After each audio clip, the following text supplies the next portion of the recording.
Hello, everybody. I hope you've been having a good week. Um, I haven't been posting much because, frankly, I haven't been feeling too well. But I managed to get my energy together for this stream because there's a lot of stuff that has happened in the last couple of days, and nothing, but also a lot of stuff has happened the last couple of days. So we're going to go through it. So first and foremost, Trump has somehow accomplished more before his inauguration than Biden has in his 4 years in office. He's done more to resolve the Israel-Palestine conflict and to make some sort of diplomatic progress on the Russia-Ukraine war than Biden has over the last 4 years. Now, I get that those two things haven't been going on for 4 years, but you get my point. He was somehow able to get this stuff done really quick. So I'm going to say now, because people are going to say, oh, Arjun, you're fawning over Trump. Trump sucks. You're getting our hopes up. I will say what my friend Terrellian said about Elon Musk. Politicians are like dogs. You have to smack them with a newspaper when they do something bad, and you have to scratch their ears when they do something good. And I think Trump has shown, and Elon has shown, and a lot of these guys have shown, in part because they're so narcissistic, that they will respond to that. They will respond to stimuli. You can, talk to these people. You can negotiate. You can pressure these people. So I think if Trump does something good and he's moving in the right direction, we should support that. And if he does something bad, and like the H-1B thing, I think it's our job to try to put him down, just to stand against him. But I don't like how a lot of people, and going into the election, just said it's over. It's over. Things are. Trump is going to suck. Every single thing he's going to do is bad. He's going to be worse than Biden on Israel. And I had said, yeah, Trump's a Zionist. He's a Zionist. He was, prior to Biden, the most pro-Jewish president of all time. But when it comes to Trump, he's very unpredictable. And you have to look not at what he says, but what he actually does. Because they're often very much at odds with each other. And he says a lot of stuff that doesn't really make sense, but the outcome kind of goes in a different direction. And that's kind of the thing. And we're going to talk a little bit about that today. It's very hard for me to tell how intelligent Trump is, how well read he is and stuff like that, because he will do stuff he'll do the whole Canadian Greenland nonsense. But then he'll also be, in Lavrov's words, the first Western leader to actually understand Russia's position. So it's interesting. It's interesting, kind of that dichotomy with him, wherein he can act very buffoonish one moment and then very insightful the next moment, and be very subtle one moment to the next. Maybe that's just some sort of a business negotiating thing. Maybe that's part of the art of the deal or whatever. But I'll just bring up live UA. Sorry, I wasn't planning on doing a stream until I was just listening to some news when I was coming home. So we're just gonna put this on as the background, and we'll bring up stuff as needed. So there has been a tentative agreement. It's not entirely there yet, but it's heading in that direction for a ceasefire in Gaza. Now, we don't know all the terms yet, but it'll include a release of all the hostages, a release of a whole bunch of Palestinian prisoners, a withdrawal of Israeli forces from the Gaza Strip, increased humanitarian aid, and some stuff like that. So it looks like it's probably going to happen. Now, let's just take a peek at the Knesset. So the problem that Netanyahu is facing is that he is backed.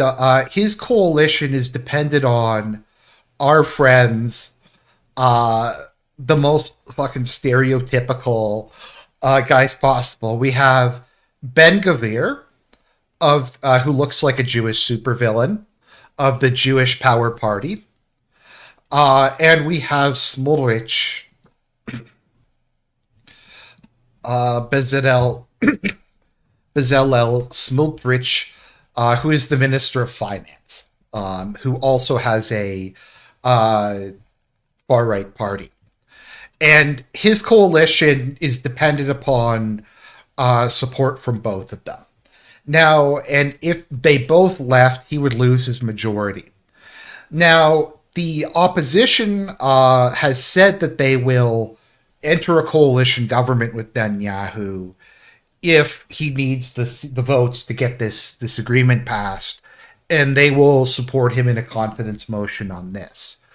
And there's also the question of Evil Ways says, thanks to the unexpected stream margin. You're welcome. Thanks for the £2. The £2 sterling. So the other thing, though, that we have to wonder about is how much pressure is Netanyahu going to come under from his member, like from his party. It's not as if Likud is some sort of like super liberal, happy, peace-loving group.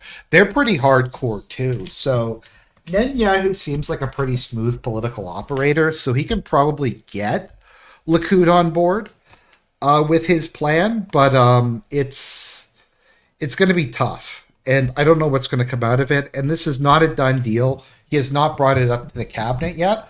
I don't know what the standpoint is of the other parties that Netanyahu's in a alliance with, like New Hope or United Torah Judaism.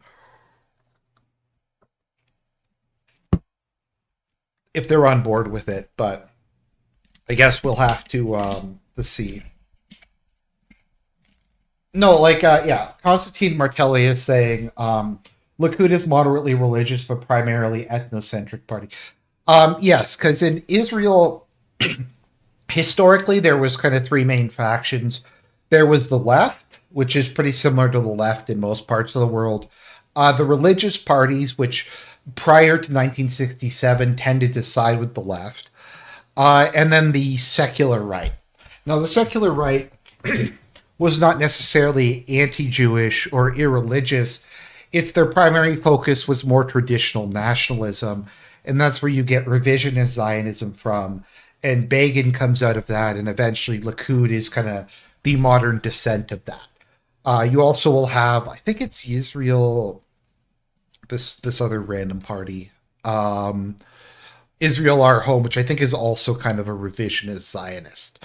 So if you ever hear revisionist Zionism, that is like Israeli ethno-nationalism. Once again, Likud is I think fairly conservative on social issues, but they're mainly a national conservative Jewish party.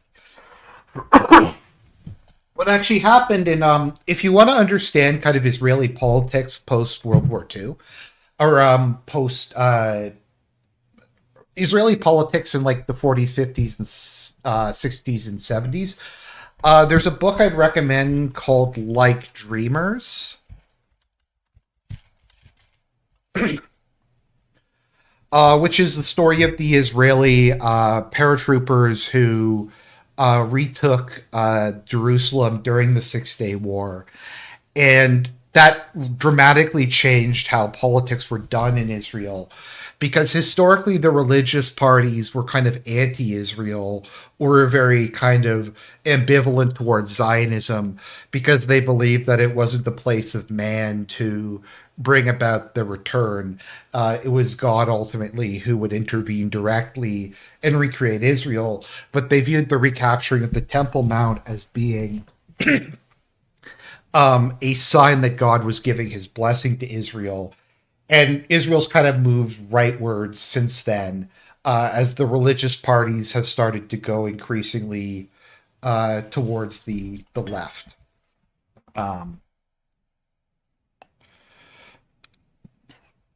The other thing to keep in mind is the religious parties in Israel tend to be economically left-wing, or economically center left. So they tended to be in coalition with the left previously. They're also just kind of opportunists, and if some party in power needs a couple extra seats to get their majority, they will just jump in exchange for a bunch of stuff. So, sorry if that was too much of a digression, but it's important to understand these things. So, how did this all come about? How did this all come about? Now, from my understanding, what Haaretz is, let me see if I can find the Haaretz article.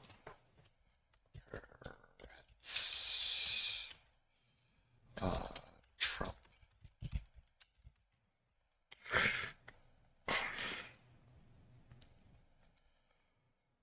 The Israeli right may, let's see here.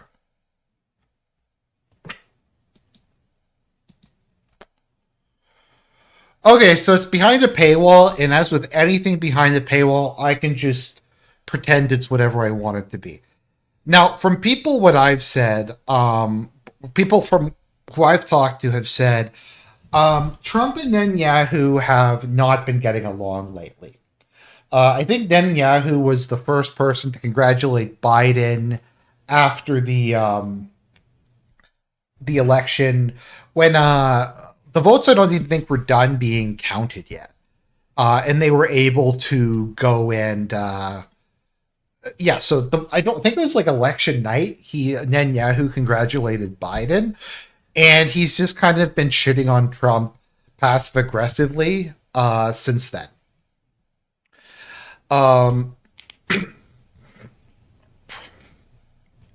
So Trump is not happy with him.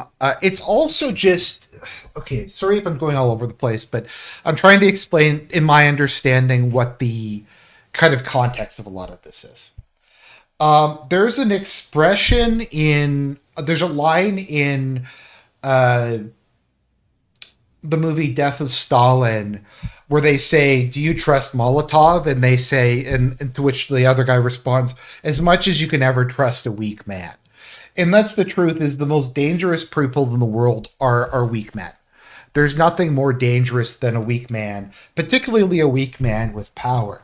And that is why Biden is so dangerous and why his term's been such a disaster. Is that fundamentally he's an extremely weak person. He's weak, he's incompetent, he's indecisive.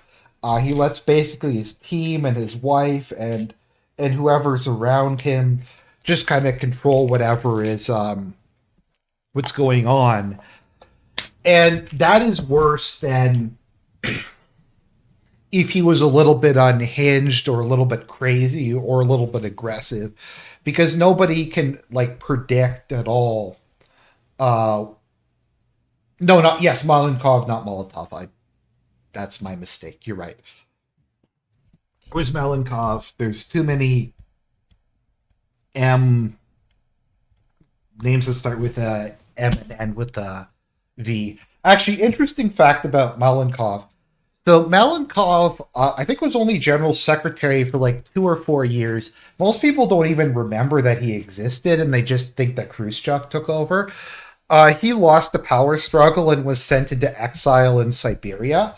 However, he is the only Soviet leader who might actually be in heaven, because he became an Orthodox Christian, and he became a reader at his church. So presumably he received valid sacraments, so he might actually not be in hell.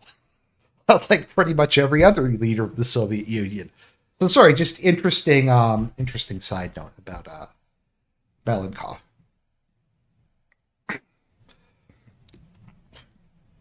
So what was I talking about? Right. So Biden is an extremely weak man. So I think, and I've talked about this numerous times, but we'll go over it again. Xi Jinping and Trump got along okay.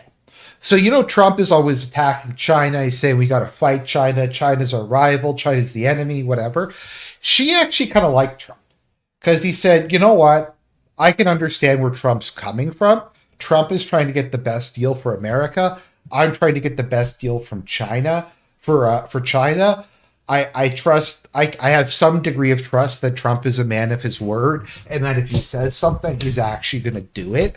He actually seems to be able to make a decision, and he's not like a complete and total vegetable. He's not a carrot. He's not just like a complete dementia-ridden guy who's not even there. And Xi and Trump got along okay. They were rivals, but they were able to talk to each other. Xi hates Biden.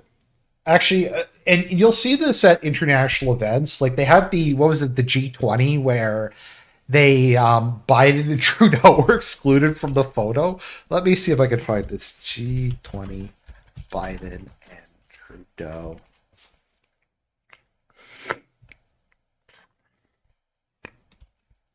Yeah, so they had the photo from the G20 without Biden and Trudeau, which I think says something. Now, they claim it's an accident. I think they just fucking hated them. Uh, there was the prolonged period. I don't know if anybody remembers this, but there was about a year where Biden was trying to call Xi, and it was like that scene in The Young Pope where, like you press the button and they make an excuse, and he just kept calling Xi, and they'd be like, "Oh, Xi is eating a snack. She's having his nails done. She's having a nap," or something like that. And he just hated Biden. He just basically he called him a steak. He said, "You do one thing and you do the other." When Blinken went there, we have the infamous video of him looking at his watch, wanting him to leave. And a lot of world leaders, even people who Trump might be kind of ideologically opposed to, he got along with. Like him and Kim Jong Un got along. Like he actually made some sort of progress with the whole North Korea thing.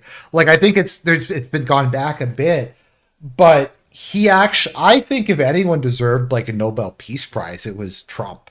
Like Biden got one for doing fuck all. Trump actually got North and South Korea talking again. He actually, there was some, I think, demilitarization along the border. And what's important is, what's important to keep in mind is, once again, nobody likes a weak man. No one likes a man who won't keep his word, who can't make decisions, who isn't really capable of even empathizing with the person that he's talking to. But also, there's an advantage to being a little bit crazy, of being a little bit of a wild card, of having that little bit of doubt where they're not sure what the hell you're going to do. And I think Reagan and Nixon both used that, and that's how they were often able to get diplomatic concessions, because the Soviets or the Chinese or whoever would go, "Look, this dude's crazy. Let's just take the deal. We don't know what he's going to do." And I think there's an aspect of that with Trump. So anyways, he's been mad at Netanyahu. I think what I'm trying to kind of say with all of this is, and I said this at the time, if Trump had been president, the whole Israel-Hamas war wouldn't have happened. It just wouldn't have happened, at least not the way it did. Now, does that mean that Trump would have sided with Palestine and stopped Israel? No, he very well could have joined Israel in whatever it was doing. But the point is, he would not have done nothing. He wouldn't have sat there like the cuck in the corner and watched as Netanyahu did whatever he wanted. It's not even really relevant as to what he would have done. The point is, he would have done something. And the fact that Biden is just sitting there day in and day out for the last like year and a half, and Netanyahu's just humiliating him, and every time Biden tries to say anything, Netanyahu just shits on him and shuts him down and smacks him. And it's just, and Biden's just forced to keep vetoing like reasonable UN resolutions and just shilling for Israel and stuff like that. It's not just like, regardless of how you feel about the situation, it's just pathetic. A superpower should not like act that way. So would Trump have done something better or worse? The answer is yes. He would have done something different. He would not have had what happened happen. And I think that's probably part of it, is this whole thing is just embarrassing and he just wants it to get resolved. Like he wants the U.S. to have some sort of thing. So he sent, I forget his name, Woodcock or something. He's like some sort of real estate developer who Trump's friends with. He's also Jewish, but basically he sent him to Israel. And from what the Haaretz article that I can't look at says, is the guy just basically barged into Netanyahu's office. It was like, I want to see the prime minister. And they're like, it's Shabbat, you can meet him tomorrow. They're like, no, you're going to bring the prime minister to me now, and we're going to sit down and we're going to talk about this. And I don't know the details, but Woodcock and like some of the rest of the Trump team, basically, to my understanding, just took Netanyahu to the woodshed. I don't know what they threatened him with, but they just said, Witkoff, that this is you are going to have a ceasefire. This thing is going to be resolved. I think it was something like when your parents go, don't make me come over there. Either you two settle it, or I'm going to come over there and settle it, and you're not going to like that. So Hamas and Israel have in practice agreed. Woodcock is the name of a bird. I thought he was named after the bird. So I don't know. What he might have said is to Netanyahu, I'm going to cut your aid unless you figure it the fuck out. And he might have said to Hamas, either you do this or like we're going to do something really bad. So it looks like we're going to have a ceasefire of some description, which, I mean, it's good. Like, I don't like a lot of this. I don't like globalism. I don't like a lot of the international human rights and stuff like that. But I am a Christian and I don't like seeing human suffering. And regardless of how you feel about the Palestinians and Arabs and Muslims, the just human devastation that the Israelis have inflicted on Gaza is horrific. Like, it's something like, what, 70-80% of the population is in mid to late stage starvation. There's no water. They keep just getting firebombed. You've all seen the pictures of like the babies with their heads blown off. You had the whole like riot by the far right in Israel because they were going to arrest Israeli soldiers who were raping Palestinian prisoners. They had the whole thing. They had the whole thing where they were live streaming the torture to Ben Gvir, who was like, I don't know what he was doing with it, and there was like the people posting on like TikTok and stuff of the Israelis.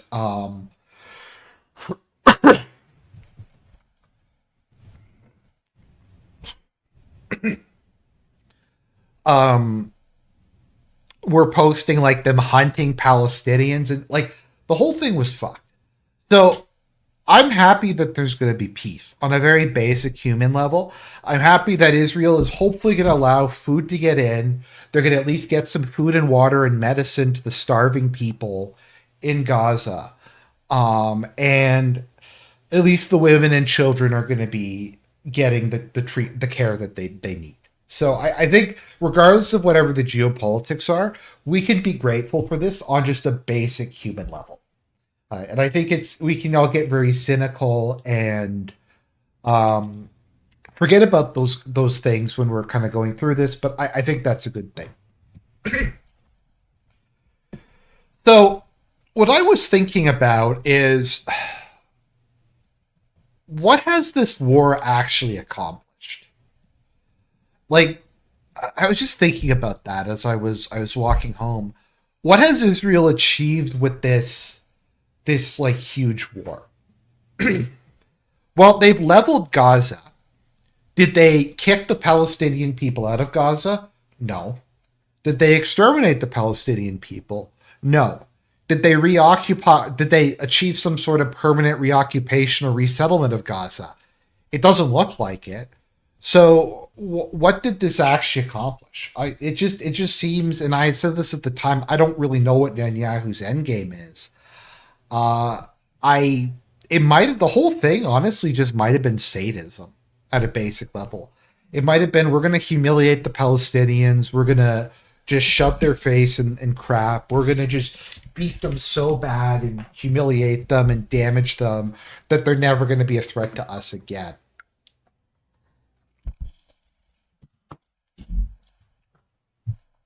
So the whole Gaza, and they, like, Hamas has taken a lot of casualties, but they didn't defeat Hamas. I've heard various things about how strong Hamas is. They're rebuilding.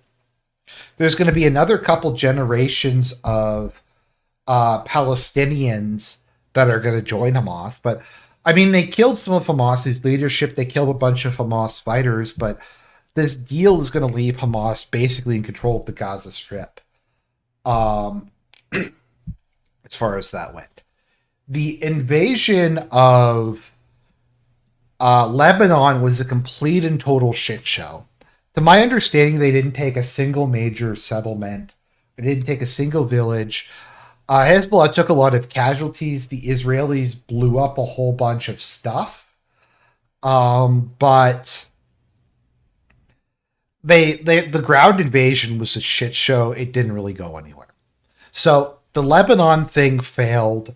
The Gaza thing largely failed. The only real success in the long term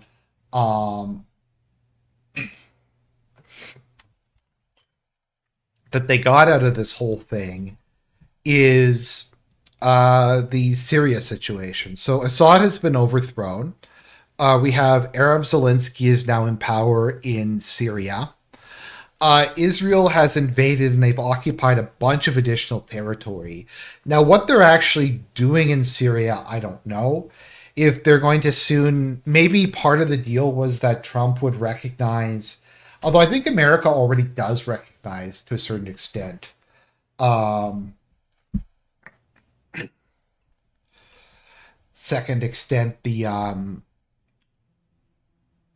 Israeli sovereignty over the Golan Heights.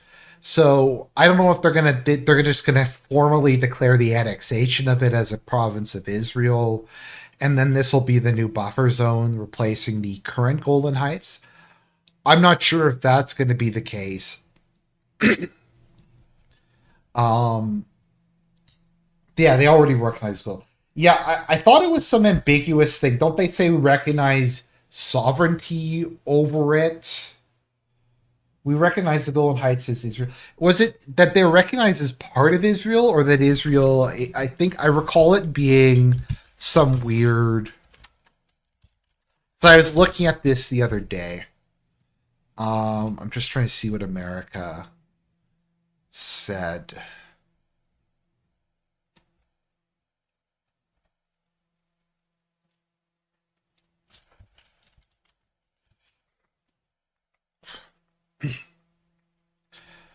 Oh, let's see here.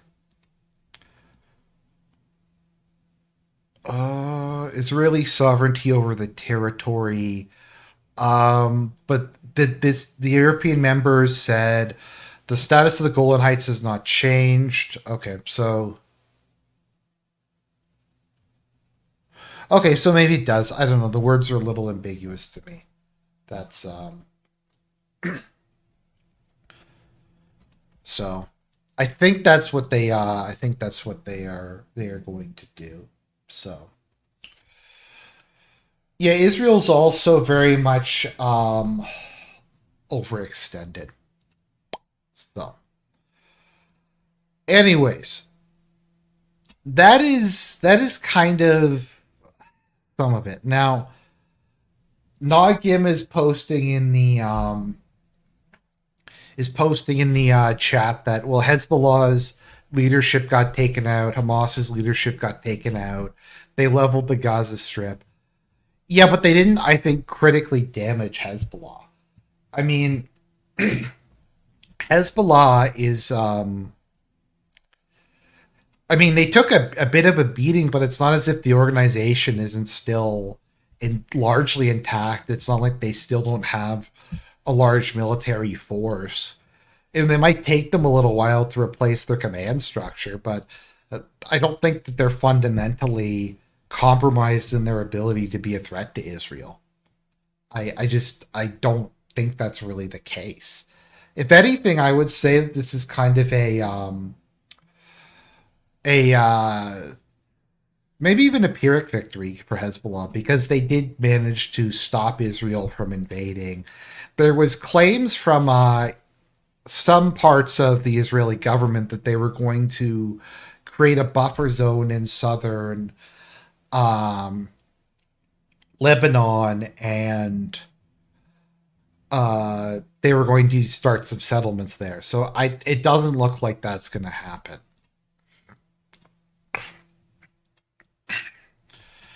So I don't know. They've whacked a couple of their enemies, um, and they've done some damage to them. But I don't think the international status of Gaza is changing. I don't think the international status of the West Bank has changed that much over the course of this. The borders with Lebanon haven't changed. So I don't know. It's up to you. You can see this as a Israeli W. I think you could maybe say it's like a tactical victory, maybe a strategic defeat, because the amount of damage to Israel's international reputation that's been done from all of this stuff is going to take a generation to undo, and it may not even ever fully go away. A lot of the world's population hates Israel now. I think a lot of the peace efforts between Saudi Arabia and Israel and the various Arab states in Israel are just going to be in a really bad state for a prolonged period of time. And once again, this is even assuming that any of this stuff gets finalized, that this peace treaty actually goes through.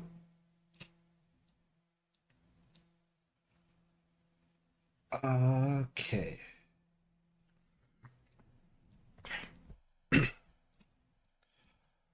So I guess you could say that the overthrow of Assad is probably the big victory. But was that primarily Israel or was that primarily Turkey? I think it was a joint operation between Turkey, Israel, and America. I think the primary mover and shaker with regards to the whole Syria situation was Turkey, but definitely Israel and the United States were involved in it, and Arab Zelensky is now in control of Syria. Now, as to whether this will permanently eliminate the ability of Iran to move supplies across Syria, I'm not sure. It's definitely going to be more difficult, but we don't really know exactly what the post Assad situation is going to look like in Syria. Um,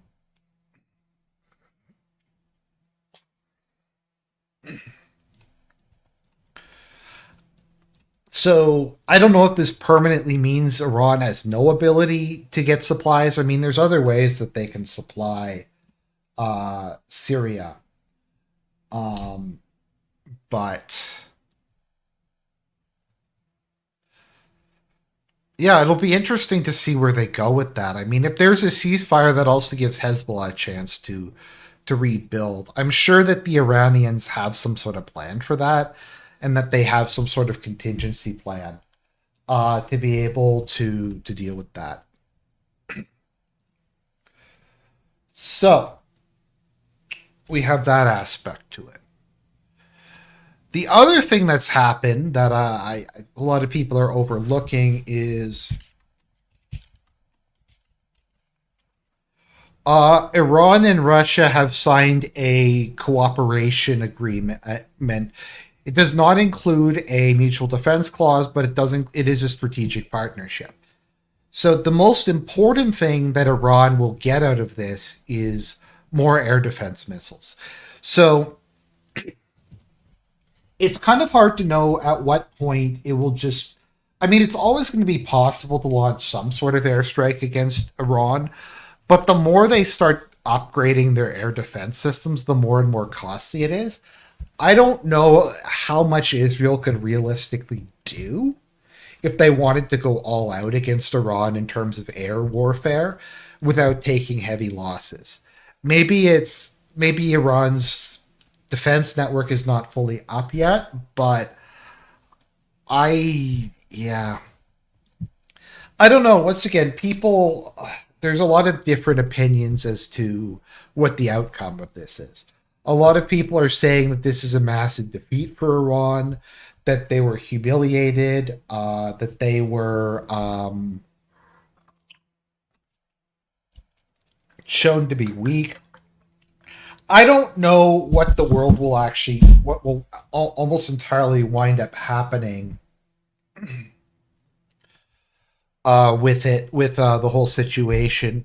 But I personally at least gained a lot of respect for Iran over the course of this conflict. Because you always hear that their government's crazy, they're religious fanatics, they're millenarians, but they by and large acted with a lot of restraint and a lot of prudence, more so than I ever really thought that they would. But they faced a lot of provocations and they did not chimp out. Largely, whenever they got hit by Israel, they would give a measured response that was very clearly negotiated with the US behind the scenes in order to avoid casualties as much as possible. So, does Iran have a bunch of egg on its face that the Syrian government collapsed? Yes. And that's going to be a big pill to swallow. I do think, though, over the last couple of years, particularly post the Chinese brokering of the Saudi-Iranian rapprochement, I do think they have gained a lot of respect in the international community. Now, do they look kind of weak as a result of this? Yes. But I kind of feel like the status of Iran as a complete and total pariah on the international stage has at least subsided somewhat, if not is at an end. But it remains to be seen what's going to happen with the regime in Iran. Once again, we don't know what's going to happen. This is all making a lot of assumptions. Israel could decide to go forward. Trump could just decide to attack Iran. There's a lot of things that can happen. I'm just assuming that things are heading in the direction they look like they're heading in for the moment.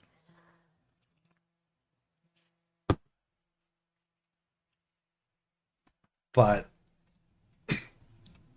I don't know. I think the situation overall for Iran over the last decade has gotten a lot better.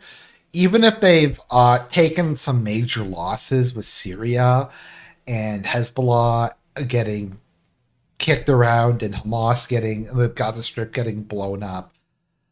I think Israel's isolated itself from a lot of the world. I think Iran is in BRICS now.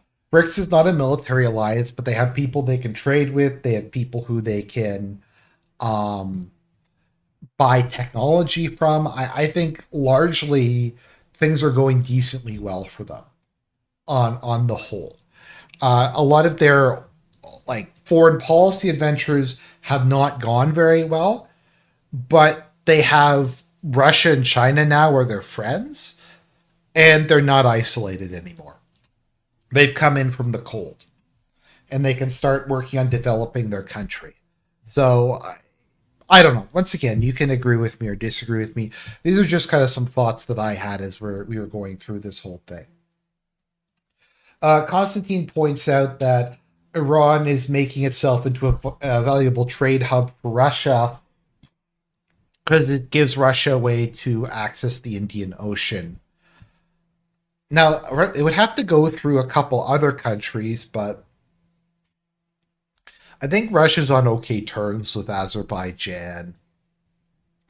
Kazakhstan is part of. I forget if Turkmenistan is part of the Eurasian Economic Union.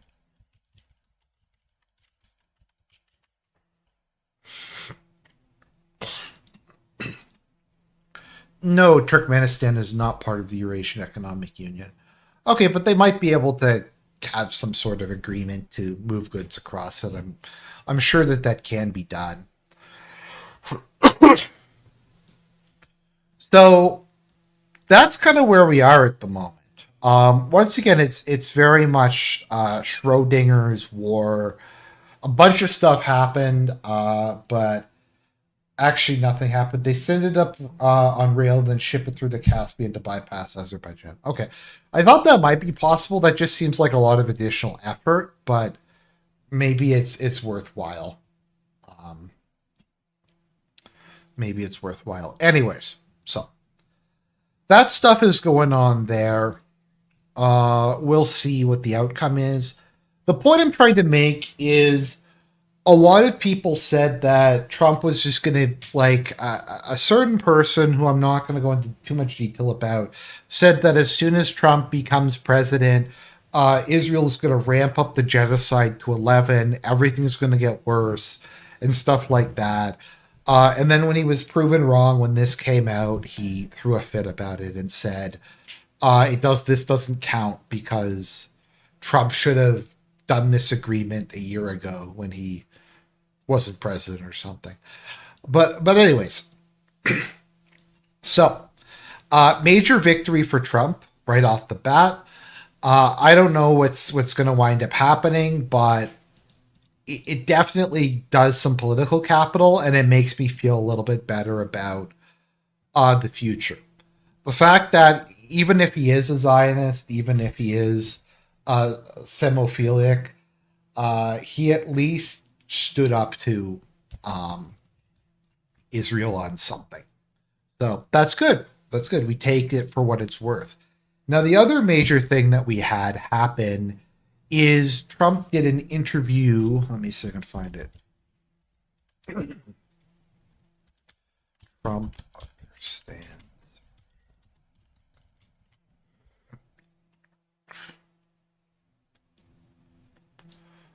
So Russia has somebody right on their doorstep, and I could understand their feeling about that. That war could escalate to be much worse than it is right now. You know, a big part of the problem was Russia for many, many years, long before Putin said you could never have NATO involved with Ukraine. Now, they've said that that's been like written in stone. And somewhere along the line, Biden said, no, they should be able to join NATO. Well, then Russia has somebody right on their doorstep, and I could understand their feeling about that. But there were a lot of mistakes made in that negotiation. And when I heard the way that Biden was negotiating, I said, you're going to end up in a war. And it turned out to be a very bad war. And it could escalate. That war could escalate to be much. Once again, like, it's hard to know how smart or how dumb Trump is, because that was very insightful. So Lavrov has had a press conference, I think it was today or yesterday, and he had a lot of praise for Trump. Lavrov, Trump. Let me just see here. So Lavrov, the foreign minister of Russia, gave a 3-hour long press conference. Has Blinken ever given a 3-hour long press conference? Has Blinken ever given a substantive press conference period? Once again, you can say what you want about Putin, but the fact that Putin does 3-4 hour long press conferences and knows all this other stuff, yeah. So let's see here. I'm just trying to find it. Where is it?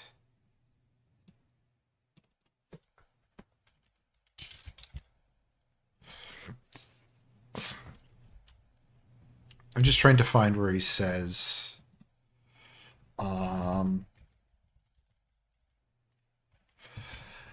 think I'm trying to find where it is, but Lavrov said something to the effect of, this is the first major Western leader to actually acknowledge what this war is about. That ultimately this war is about a lot of different things, but the status of Ukraine and NATO is the number one thing that this whole war is about. And that they appreciate that someone is actually... Here we go. This is from Lavrov. This is the first time a Western leader has admitted that NATO lied about its promises not to expand at the expense of Russian security. So they've Putin and Trump, Lavrov has said, look, we're willing to talk to... Oh, check Discord for peak Biden cringe. Let me see here. What is this being sent to me? Okay, we'll look at that in a second. We'll look at that in a second. Um, yeah, so they've said they're going to have talks. Now, is this going to go anywhere? I don't know.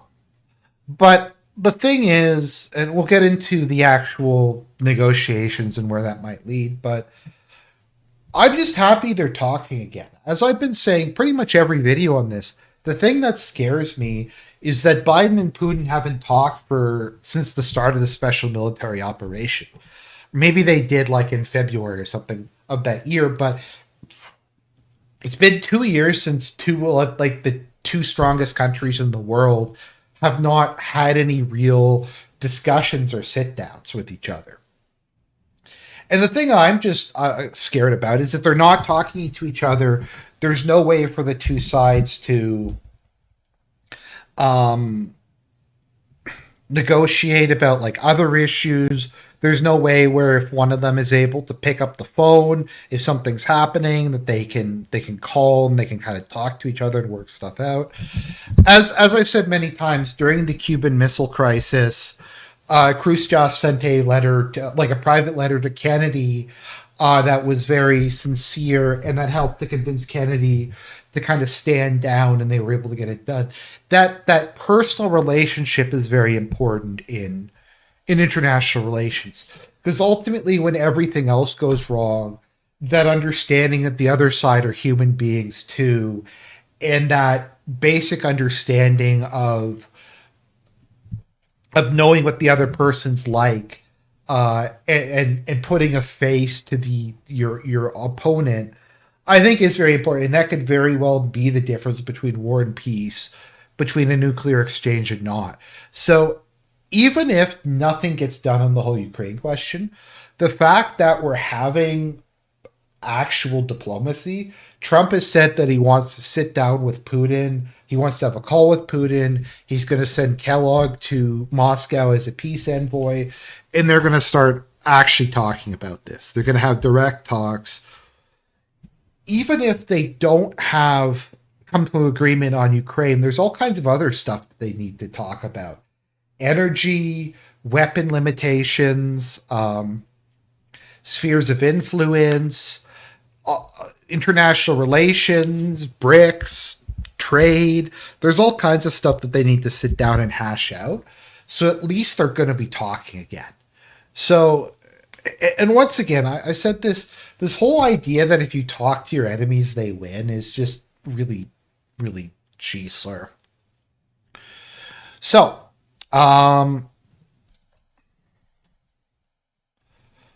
so once again, it's not even necessarily stating that Trump is. I don't think he even said like the Russian invasion of Ukraine is justified, but he's at least saying, you know what, that was one of the major motivations. That is one of the major things that led to it is Ukraine and NATO, and at least we're identifying the problem. Now, as for the situation itself on the battlefield,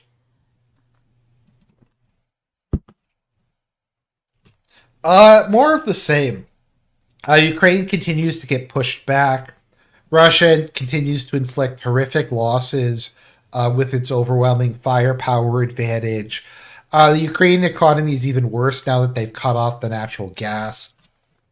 That has really pissed off Slovakia and Hungary, and they're kind of out for blood at the moment. They're not very happy with having their natural gas turned off in the middle of a winter. Obviously, there's other places they can get natural gas, but that was cheap, reliable natural gas that they were able to continue importing. So, also, it should be noted that there's an election that's going to happen in the Czech Republic in a couple months, and it looks like the Eurosceptic National Conservative Party is going to regain control of the country, and they also favor some sort of negotiation with Russia. As does, I'm not sure how things are going in Austria with the new government formation, but the Freedom Party also favors negotiations with Russia. And Romania had to annul and cancel its elections because the guy who wanted to negotiate with Russia was going to win. So, sorry if I'm snorting a bit. I'm out of Claritin at the moment, so, and it's yeah, kind of dusty outside today. That always happens in the winter when it's kind of warm for a couple days.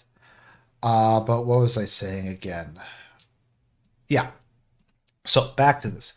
So Putin's winning, and so the terms are largely going to be dictated by him. And I think that Trump has even said that it's basically up to Putin how the truce negotiation is going to go, because the West doesn't really have that many cards left. Um, Most of them have burned through all of their weapons, their financial resources. Half of Europe has been either demilitarized or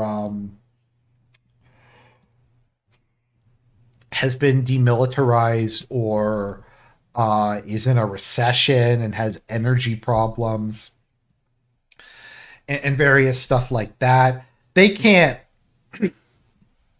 really rebuild their militaries in a timely fashion to be a threat to Russia at any point in the foreseeable future. It's going to take them years to get out of the hole that they've dug for themselves. You can't just flip back on military production overnight.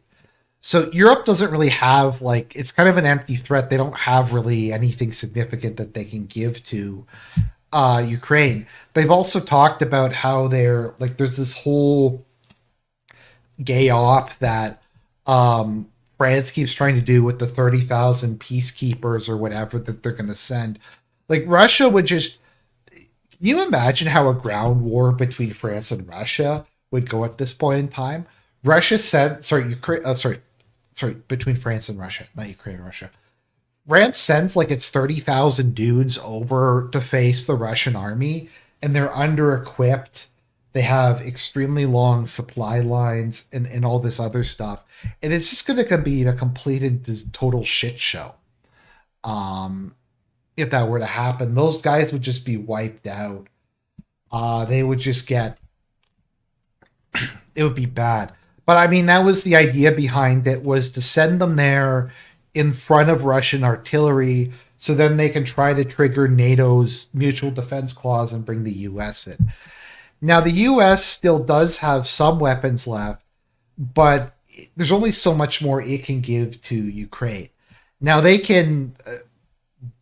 have the money to purchase replacement weapons. It's going to take years, though, for the stuff to be built. So unless the U.S. wants to intervene directly or something like that, I don't really realistically know what else they can really do at this point. Like, what the cards are that they have to play. There's obviously the sanctions, but Russia, I think, has learned to live with the sanctions. They found new markets for their gas. They're still selling it to Europe. They're just selling it through third parties. Like, they're selling it through Azerbaijan or Turkey or India or someone else. They found other trading partners with the various BRICS countries. Would it be nice if they had the sanctions removed and they could trade with Europe again? Yeah, I'm sure it would be. I'm sure they'd love that. I'm sure it would be great, but it's hardly like a deterministic factor. It's hardly something that they can be forced to give up, make major concessions over.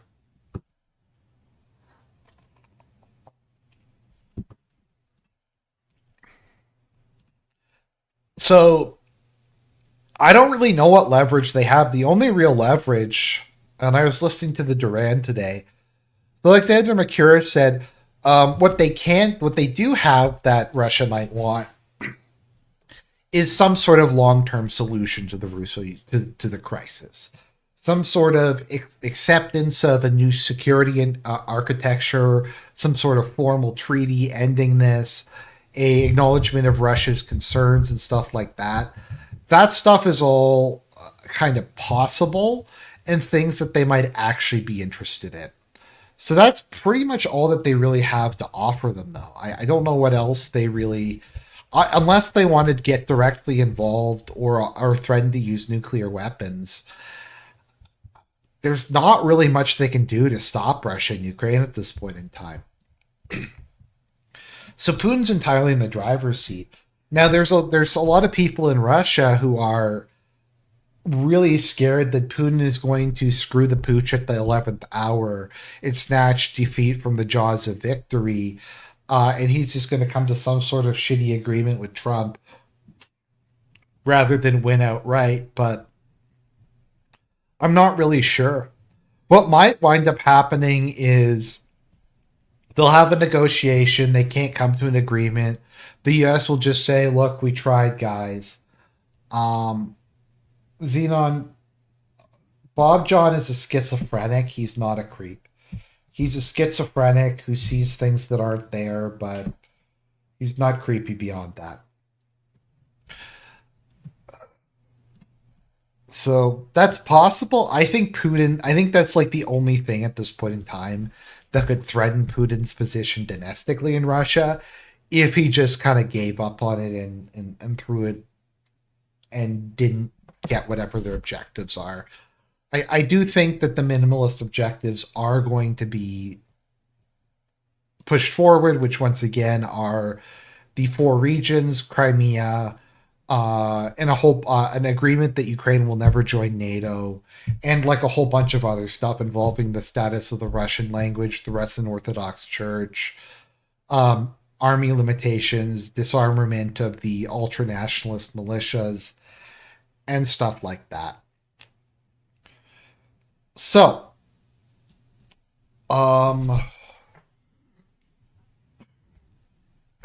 you need like a 190 IQ to understand Bob John.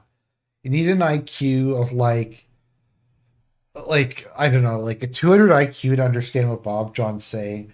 In his schizophrenic ramblings lies the meaning of life.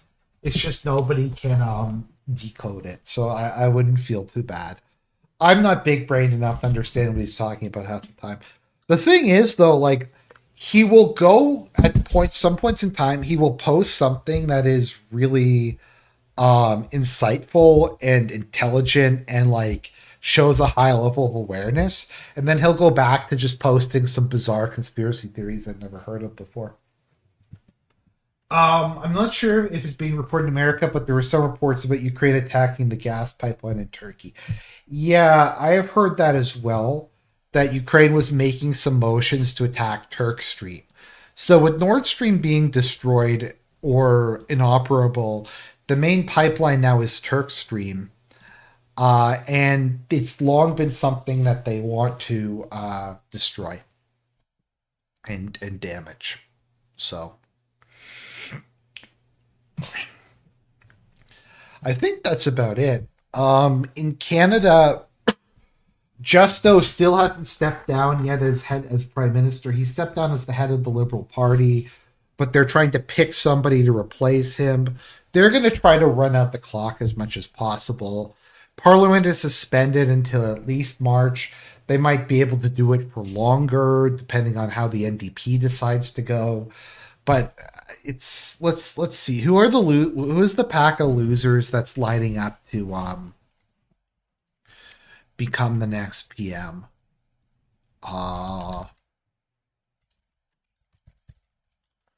We have the Indian guy who says that people in Quebec don't care if he speaks French or not. We got that. Yeah. We have Chandra Arya.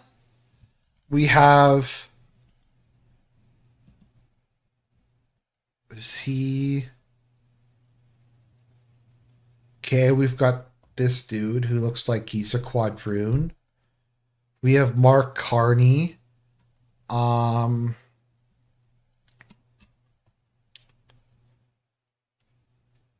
has he gotten like... It looks like Chandra Arya has got basically no endorsements yet, which is pretty funny.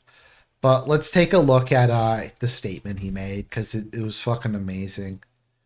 Let me see here.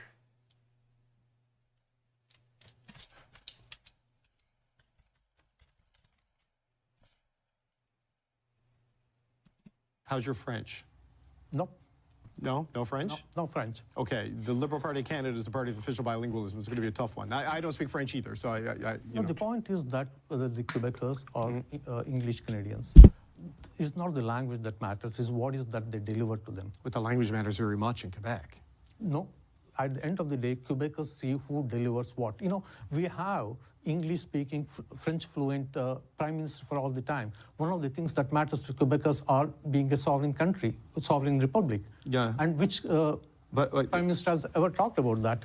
Mr. Arya, if you're going to run for prime minister, I mean, you have to know that the French language matters, and the French it matters in Quebec. Trust me. Profoundly. Trust me, at the end of the day, for French Canadians and English Canadians, the matters most is that how the children and grandchildren are going to prosper in this country. That is the thing that matters. Okay. I mean, as they point out, he can't speak English either, but that was the first guy to declare for the leadership of the Liberal Party. That is an original take. Oh, you know what? I'll give them credit. That is a take I have not heard before. That people in Quebec don't care about the French language. That is an interesting one. Maybe he'll be our next prime minister. If that guy becomes the leader of the Liberal Party, which he probably won't, he would probably not. We might actually get to 0 seats at that point in time.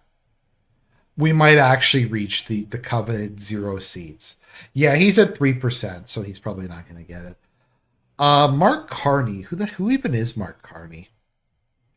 I don't know much about Canadian politics. It's just so like depressing that I don't really follow it too much.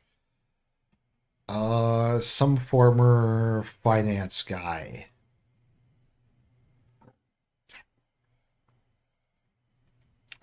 Personal life.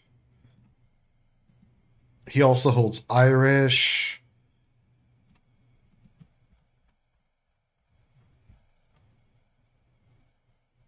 Oh, he's one of those. Okay.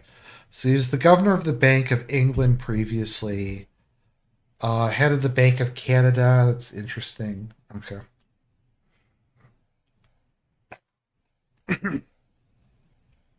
The pressure of Anglophone Pajeets. Is there a term for no phone? Like someone who doesn't speak either language properly? I think also, okay, let me see here. Number of Sikh MPs in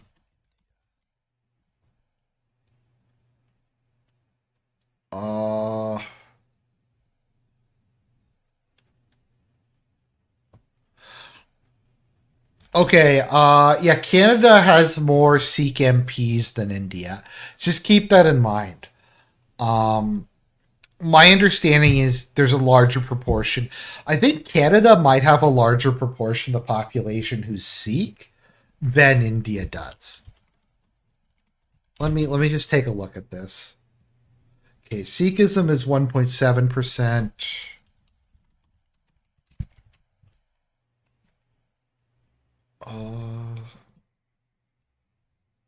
Yeah, it's higher. Yep.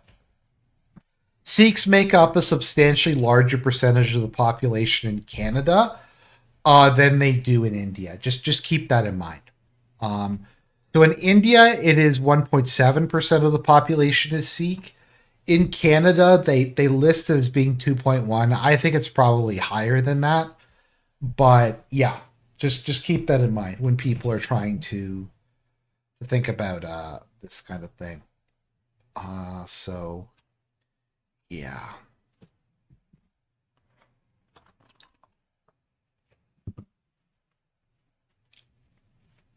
This country is depressing. So I think there's more Sikh MPs and they're members of parliament, and they're a larger proportion of the population, which just shows you just how much Canada's demographics has changed over time. Let me see here.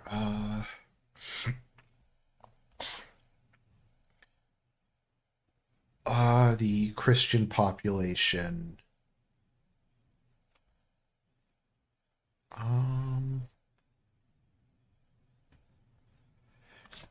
Yeah, so Christianity has gone from being I was born in 1990.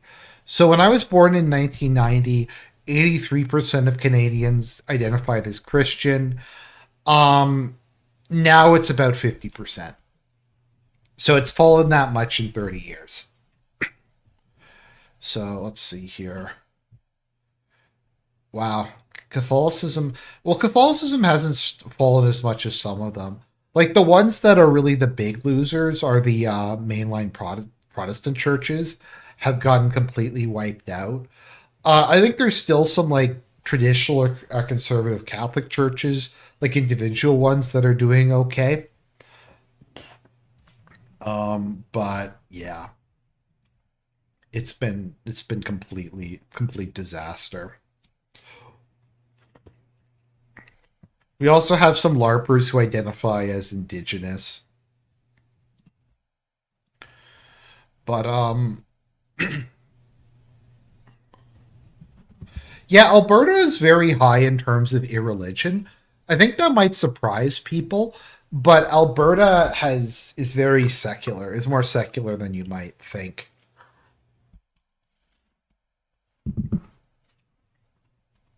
Manitoba is still barely majority Christian. So that's something, I guess, but yeah, it's very yeah, let's see here.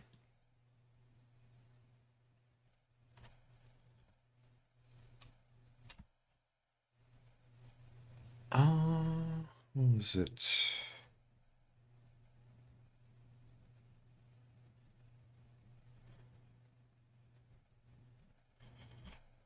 So, anyways, I think that that covers everything I wanted to talk about.